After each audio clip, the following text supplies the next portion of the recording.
Hi everyone, the Kind425 here. We're going to take a more detailed look in the differences between the Gen 3s and the Gen 4s. Took some pictures off of a thread on Glocktalk done by Tampa shooters. Um, I'm going to leave a link on the side so you can check out his comparison. He compared a Glock 17 Generation 3 RTF with a Glock Generation 4, so um, during the video I'm going to be using some of his pictures. First thing we're gonna compare is probably one of the bigger things is the recoil springs. This is the recoil spring from a Gen 3 slide, a Glock 34. It's also the same recoil spring that's used for a Glock 22 and a Glock 17. So if you remember, it's a flat spring with a polymer guide rod captured, and the new spring is a dual spring or dual captured spring. You got one spring at the end here, an outer spring, and you also got a metal lining in here. And in the middle, I'm not sure if that's actually another spring or not, or if it's just part of the guide rod. But you also have you still have a polymer guide rod here. The dual capture spring is not really anything new. It's almost similar to the subcompact models. This is off of a Glock 29, and you can kind of see the design is almost the same. It is a bit different. If you can notice the 29 spring, there's not too much, but shooting a Glock 29 and a Glock 20, I can tell the difference.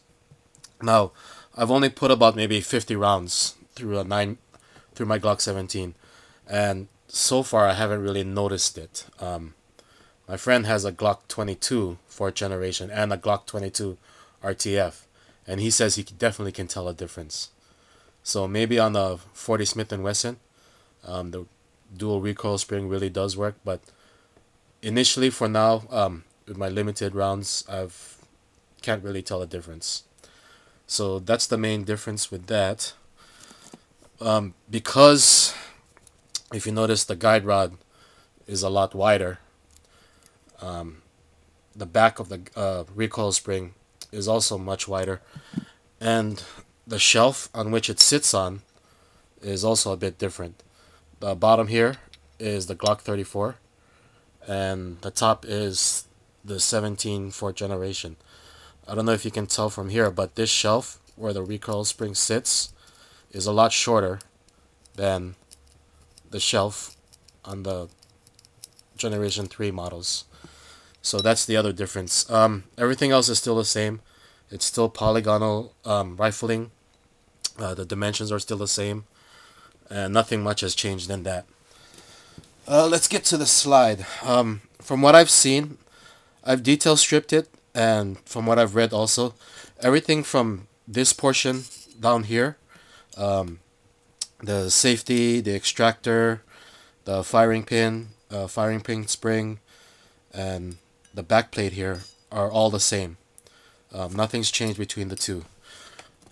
On the 4th generation though, the one thing that has changed is, don't know if you can really see here, the sights are no longer staked on. They have the screw-on sights, and the screw actually goes almost all the way to the top. I don't know if you can see that there.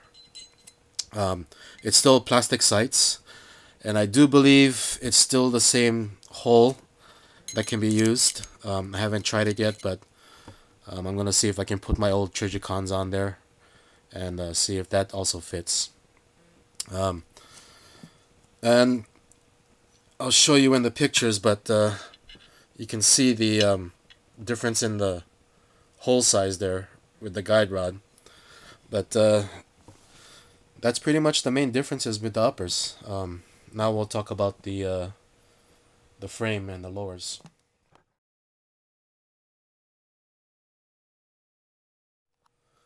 Alright, so here's the internals of the frame. As you can see, the dimensions on the frame are pretty much the same. You got the slide rails in the front, slide rail in the back.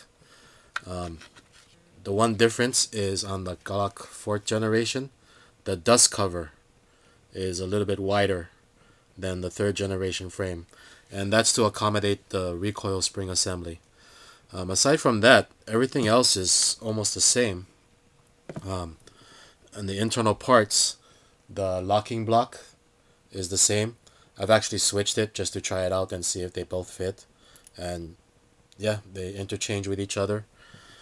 The locking block pin and the trigger pin are exactly the same. So if you want, you can get those chrome pins and stick it into your 4th generation. Those still fit. The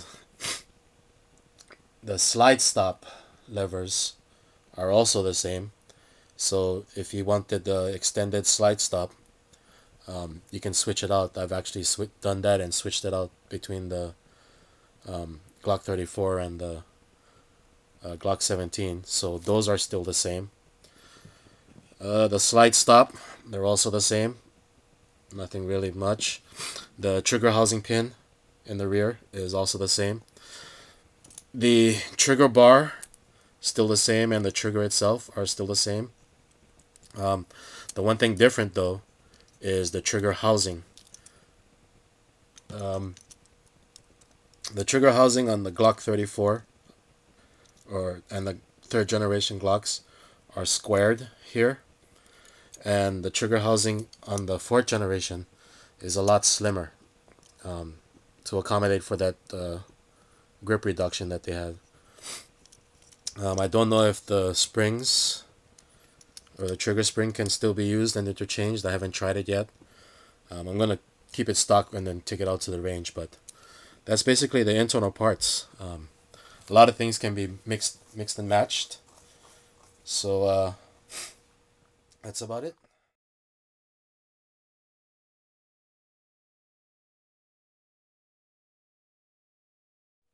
Alright, so here they are both together again.